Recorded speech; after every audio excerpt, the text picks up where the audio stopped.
All right, here we are. Welcome to another edition of Cleanpin. This is part 2 of part 1. Wait, follow up to part 1. This is part 2. So obviously go check out part 1 as well. Please. So, where we left you, we talked about Rey Mysterio working on an expiring deal.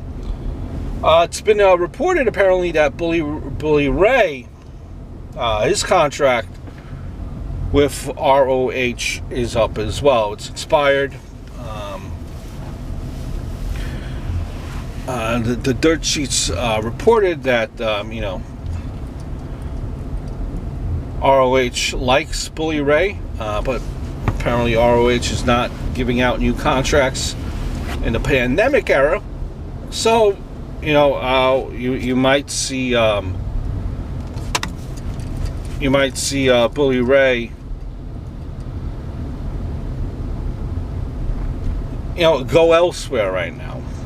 Bully Ray, he's a guy that, to me, when his stuff, when he turned into Bully Ray in TNA, when his run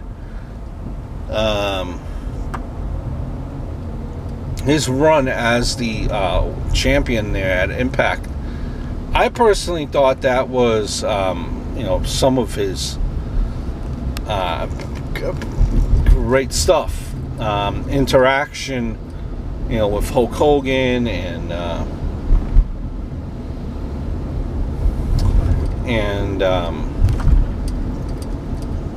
Hogan's daughter, Brooke Hogan. Some great stuff. I mean, you will always remember him as a member of the Dudley Boys, but I think, to me, he's still marketable as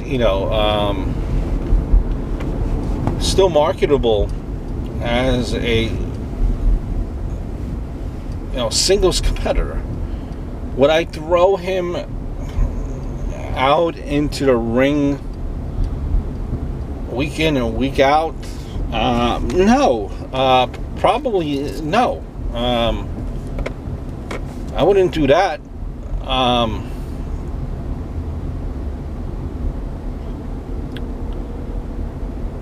But he could be some type of a guy, that's a leader of a faction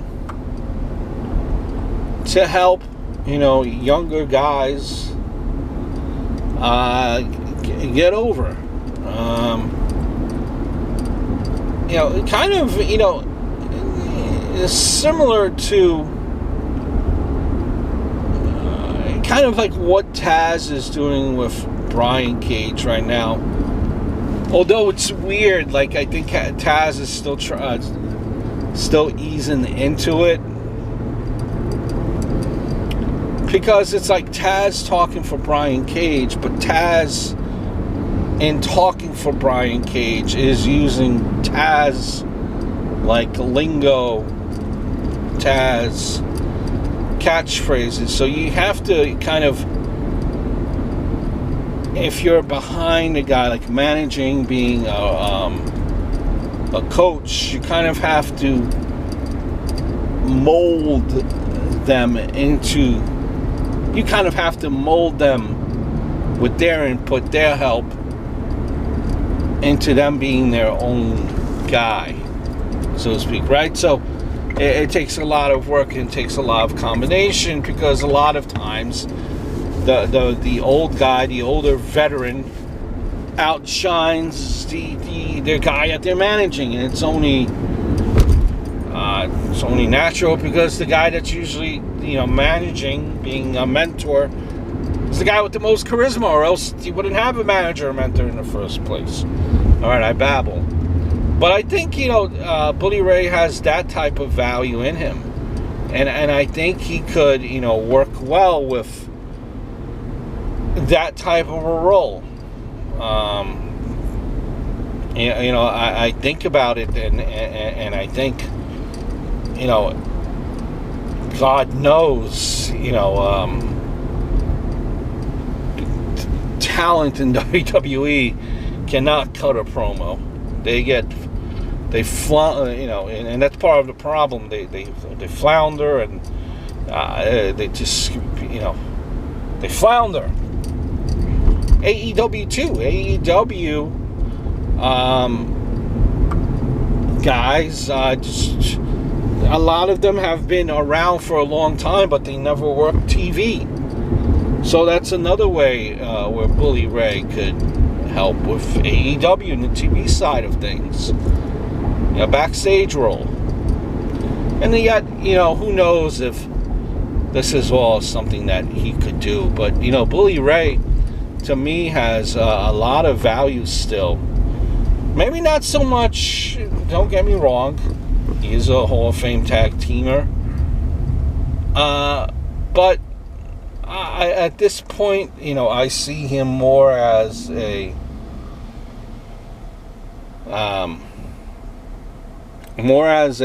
singles / manager kind of mentor.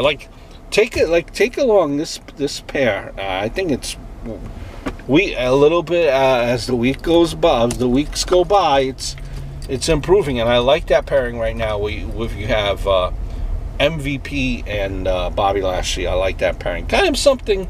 So you could have Bully Ray kind of similar in that pairing. Shayna Baszler, apparently, as you can see, is no longer on TV. And I feel that we've been talking about Shayna Baszler here for some time, last couple weeks. Apparently, Shayna Baszler does not get, Vince does not get what, Vince does not get, Shayna Baszler, what's Shayna Baszler, how is she UFC? And I said it once, and I'll say it again. Vince.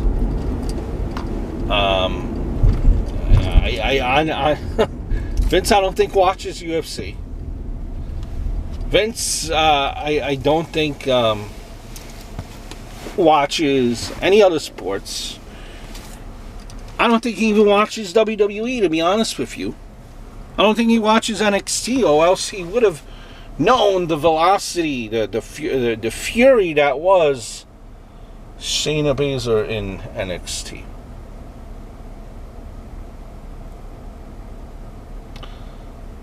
Maybe he didn't even know that Shayna Baszler was main eventing on a couple of Raws and just looking to be like an animal, like a beast. Maybe he didn't even know that until he got wind of the script for a recent pay-per-view. Like, oh, Shayna Baszler going over? No way. Who is she? Something happens. There is some type of disconnect where somehow the forces that are, or the powers that be, somehow need to come together. Both sides need to come together. Both sides need to communicate and somehow make this correlation work. Hey, by the way, this is the star that we have in NXT. Can we? You guys want her, I hear. You guys want her on SmackDown. Does Vince know about her before we bring her up on SmackDown? Writer Joe Schmo. Please get in touch with Vince before we do this. Because if Vince does not like her, if Vince is not warmed up to her, maybe we should just keep her in NXT until Vince does warm up to her. Because apparently a lot of people just rather be, a lot of wrestlers now apparently rather be in NXT anyway. Apparently that is the brand to be in. Just a thought, there seems to be a lack of communication somewhere, somehow. Mickie James apparently has stated that she was just kind of weeks away, 2 weeks away, before the whole pandemic happened, where she would be she was training,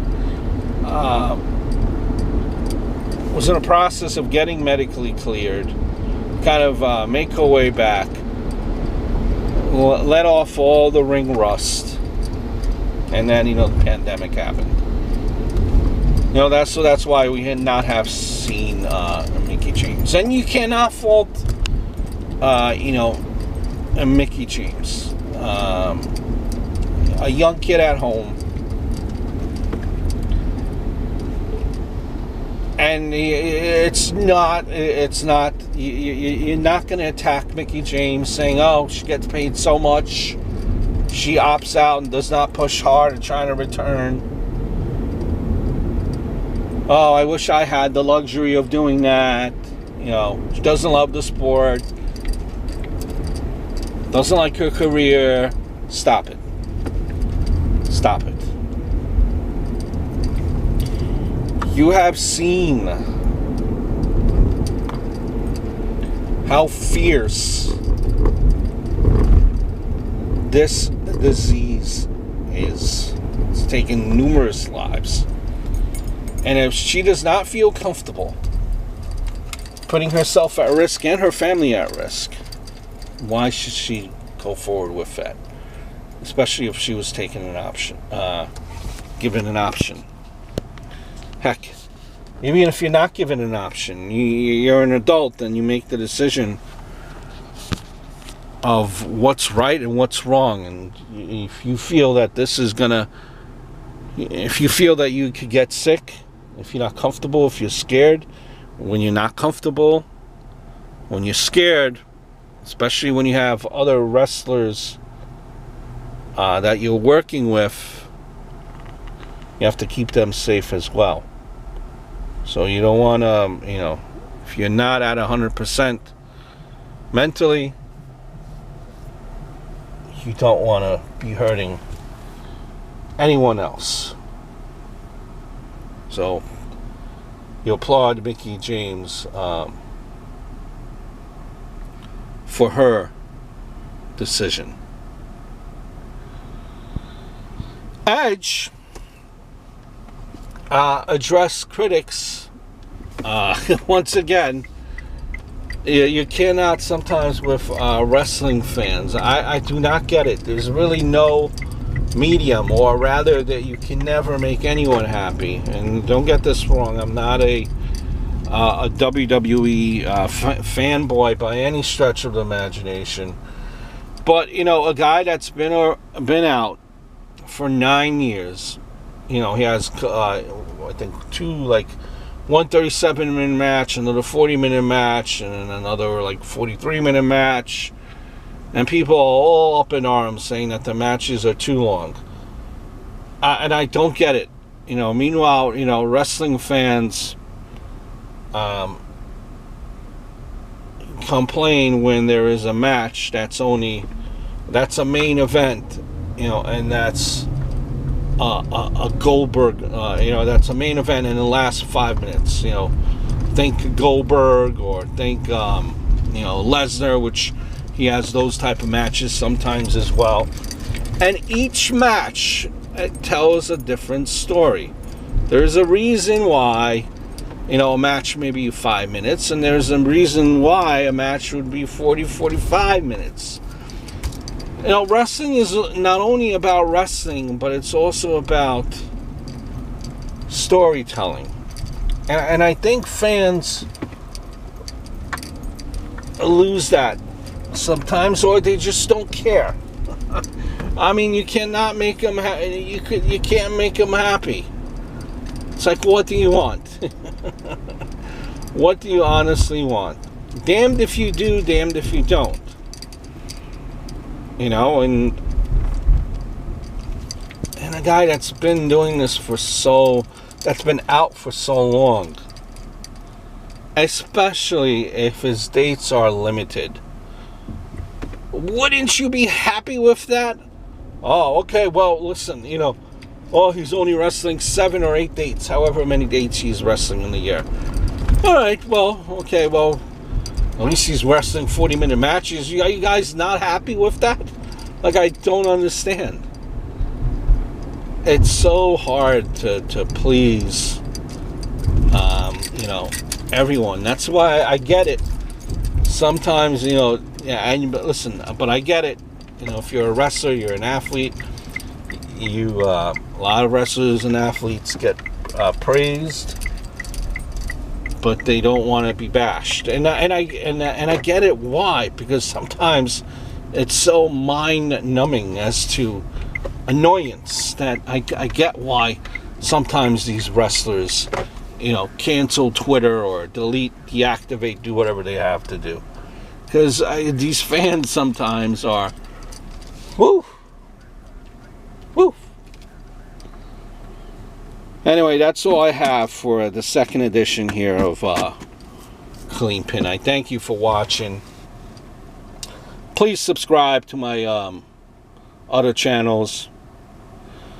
And, you know, I'll be doing some Fyter Fest as well.